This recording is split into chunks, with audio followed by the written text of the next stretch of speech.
Bismillahirrahmanirrahim. Assalamualaikum warahmatullahi wabarakatuh. Sobat Inspira Frame yang berbahagia dan masih semangat ya. Kalau kemarin kita ngobrol sama Kang Jaka soal apa itu bakat dan diceritain banyak hal gitu ya.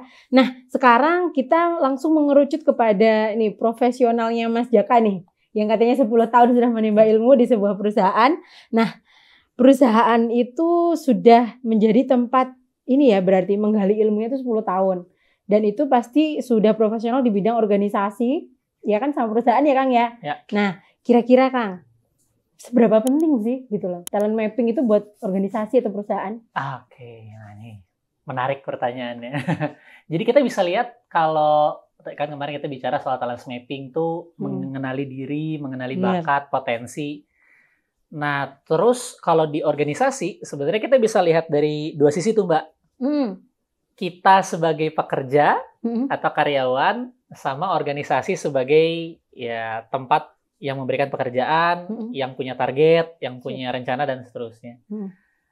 Mungkin kalau dari sisi organisasinya, yang paling penting buat organisasi atau perusahaan itu apa sih? Kinerja kan, produktivitas. Nah, justru ternyata, nah ini mengutip kembali sumber riset tentang bakat, yaitu lembaga Gallup. Oke. Mungkin pernah didiskusikan juga. Yeah. Nah, Gallup tuh justru awalnya nelitinya itu soal apa sih yang membuat orang-orang yang kinerjanya bagus-bagus, yang produktif ini tuh bisa seperti itu. Oh. Ternyata benang merahnya, Mbak, salah satunya adalah mereka bekerja sesuai dengan bakatnya tadi. Bakat dan potensi alaminya. Gitu. Nah, itulah salah satu penelitian Gallup yang akhirnya mereka juga menemukan 34 tema bakat. Apakah perusahaan itu ada yang salah?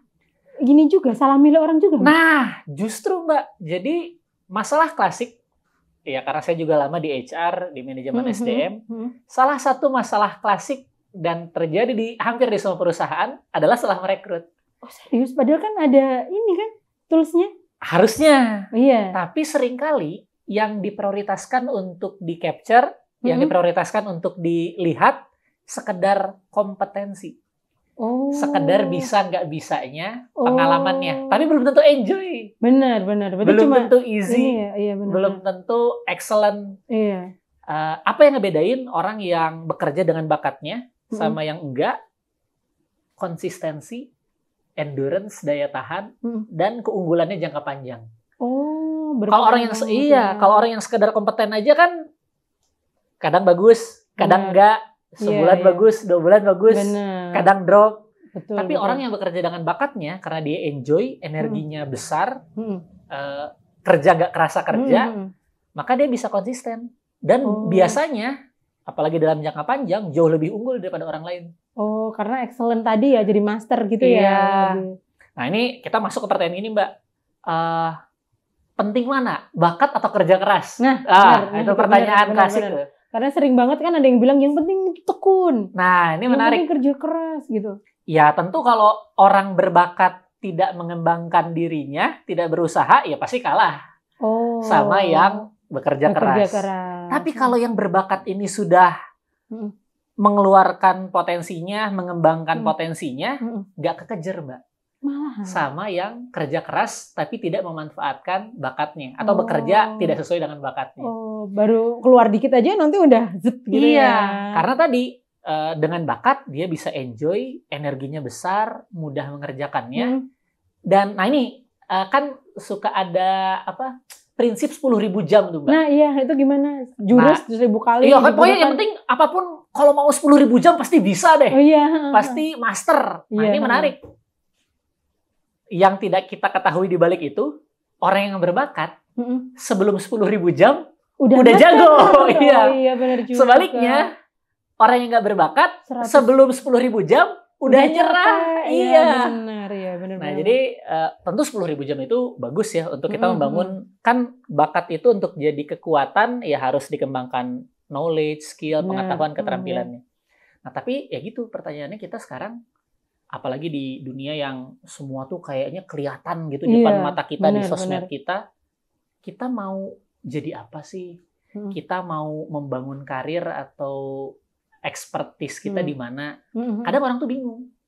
Nah, padahal ternyata tadi balik lagi ke risetnya Gallup tadi, ya orang-orang yang berkinerja terbaik dengan konsisten tuh orang-orang yang mengenal diri, bakat, dan mengembangkan potensi diri. Dia jadi kekuatannya. Iya, oke. Nah, terus kalau di perusahaan tuh atau di organisasi, cara mengidentifikasinya gimana, Mas? Nah, ini. Dan itu saat kapan tuh kayak gitu tuh? Ini yang tadi juga kita bahas, ternyata nggak semua perusahaan tuh sadar bahwa ada sisi bakat ini gitu. Banyak perusahaan yang penting pengalaman kamu apa. Nah, benar. Biasanya itu yang pertama kali ya yang ditanyain. Kamu bisanya apa. Benar. Tapi nggak digali lebih lanjut, kamu tuh seneng nggak sih? Nah, benar. Kamu tuh enjoy nggak sih? Karena bisa jadi, ya apalagi zaman sekarang ya. Betul. Yang penting mah saya kerja aja deh. Tapi ya gitu, dampaknya pokoknya jam 5 udah tutup laptop, Sabtu Minggu hilang healing. Karena kerjanya menguras energi, nggak sesuai bakat, akhirnya harus mengkompensasi dengan cara healing tadi. Healing. Makanya zaman sekarang itu kayak orang gampang banget yang bilang kalau aku udah nggak kuat, aku udah ini, aku perlu healing, aku perlu ini. Karena Senin sampai Jumatnya penjara, Mbak, menguras energi dan seterusnya. Nah, kalau kita lihat dari sisi pekerja, orang-orang yang udahlah, yang penting mah saya kerja aja sesuai dengan background saya, nggak peduli bakat saya. Nah, itulah keluar slogan-slogan. I hate Monday. Oh iya.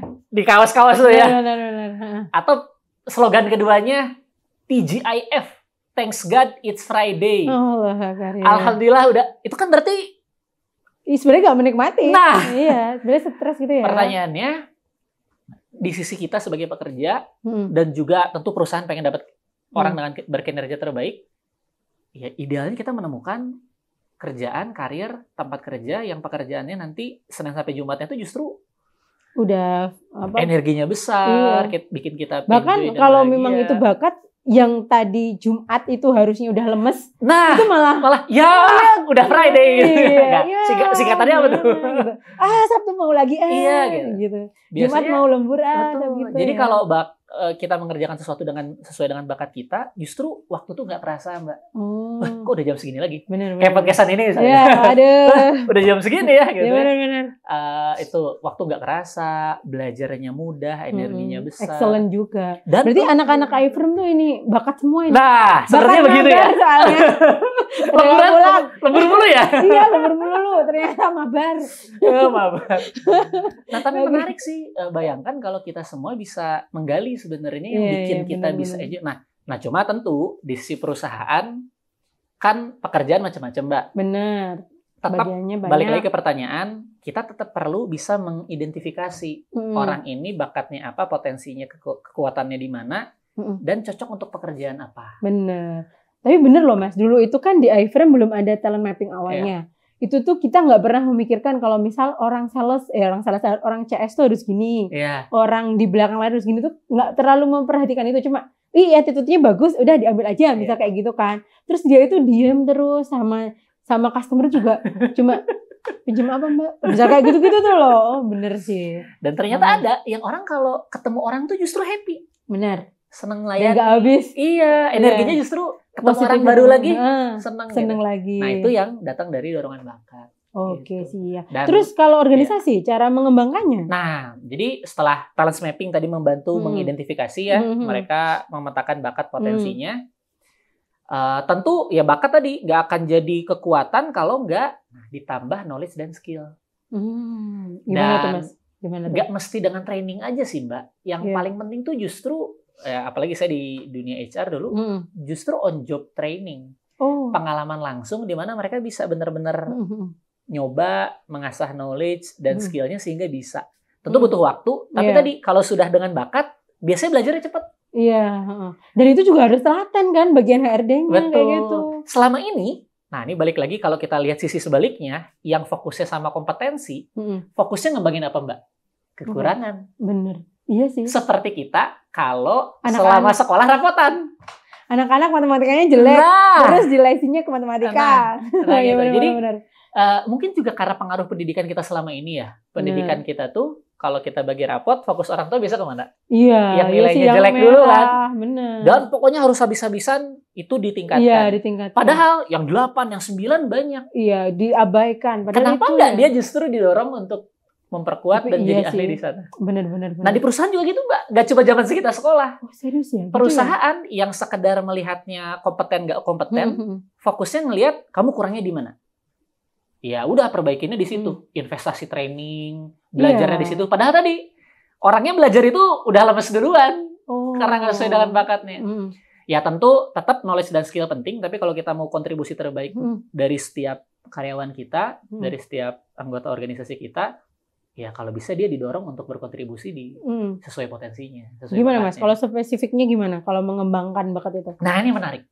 Kalau yang masalahnya tadi menutup kekurangan, sekedar pengen bisa orangnya jadi kompeten, biasanya dikasihnya obat generik, Mbak.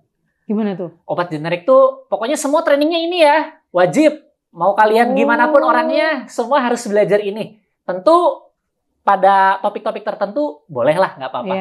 Tapi cara terbaik kalau kita mengembangkan karyawan di perusahaan yang sesuai dengan bakatnya adalah bikin program yang personal untuk setiap individu.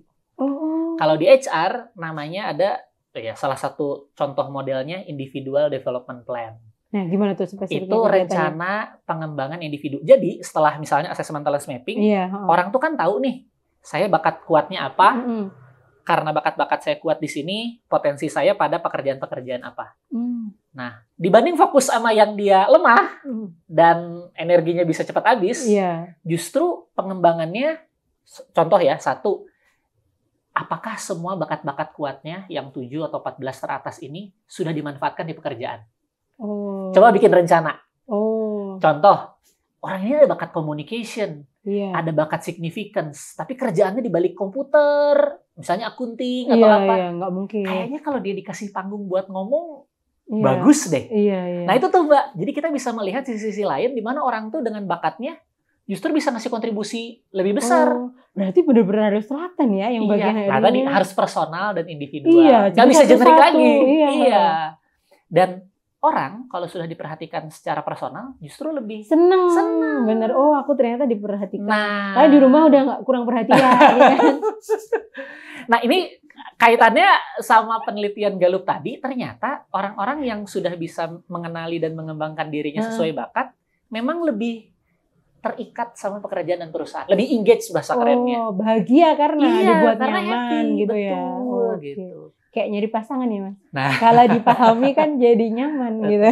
Dan itu sudah menjawab 2 kebutuhan perusahaan. Satu, pengen karyawan yang berkinerja tinggi dan betah. Betul sih. Ya. Apa yang dicari dari perusahaan? 2 ini aja kan? Iya, emang iya. Ternyata kuncinya itu. Perlakukan, kenali setiap karyawan kita, bakatnya, keunikannya, dan berusaha gimana mereka berkembang dan berkontribusi di perusahaan dengan bakat-bakatnya itu. Kenyamanannya, keterikatannya, engagementnya ke perusahaan dan pekerjaan akan semakin tinggi. Makin senang, makin betah, produktivitasnya semakin tinggi gitu ya. Oke, siap. Coba deh Mas, ini dong, sharing dong bagaimana cara organisasi itu menerapkan konsep tadi gitu loh.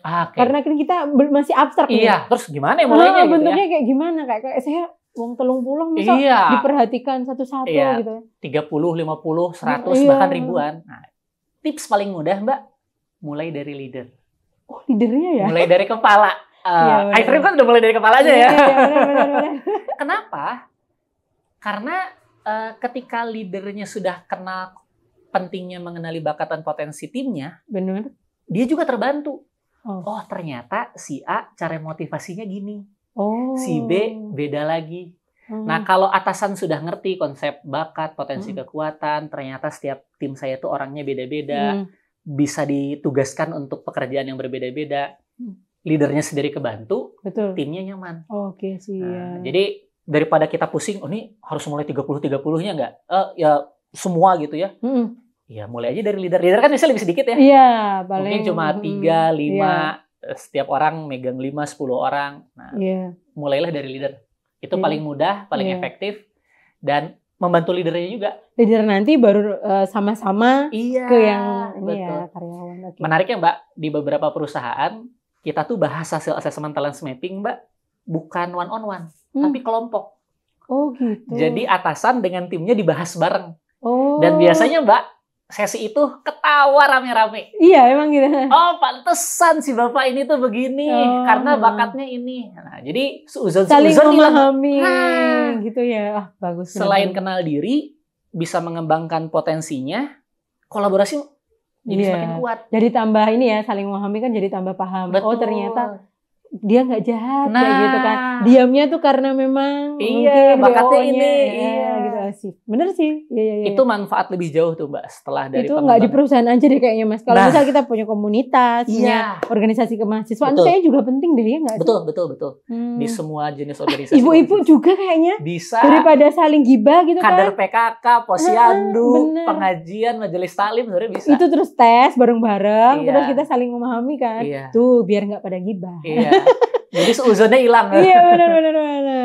Oke Kang, ada ini harapan buat teman-teman. Kira-kira kalau ada organisasi atau perusahaan, gimana nih hubungannya sama talent mapping? Baik. Semua perusahaan, semua business owner, semua business leader tadi ya pasti ingin punya kinerja yang tinggi dari karyawannya, dan karyawan berkinerja ini tuh betah. Betul. Dan karena itu ya ternyata penting buat setiap leader, setiap perusahaan membantu tiap karyawan ini mengenali dirinya. Karena di sekolah nggak ada kelasnya. Iya, betul.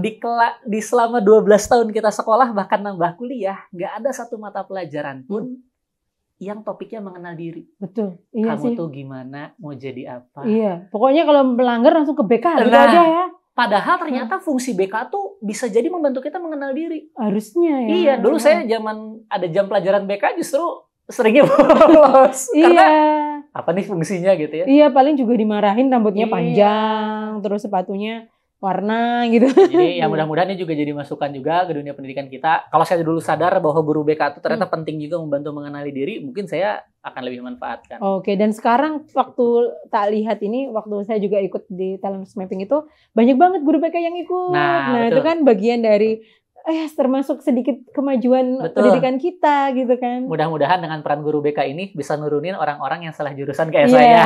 Dan alhamdulillah saya nggak salah jurusan. Oke, terima kasih Kang Jaka, seru banget. Tapi kalau nanti kita terus-terusan podcast kasihin anak-anak. Iya betul. Ini udah pada kelaparan, udah pada menyalurkan bakat kita sendiri soalnya. Nanti kita buat podcast lagi lah, bahas yang lain-lain ya. Oke, terima kasih teman-teman Inspira Frame. Nanti kita sambung lagi gitu kan, dan pastinya akan ada pembicara-pembicara lagi yang seru juga seperti Kang Jaka. Nah, jangan bosan-bosan, subscribe ya nanti teman-teman yang belum subscribe. Terima kasih. Wassalamualaikum warahmatullahi wabarakatuh.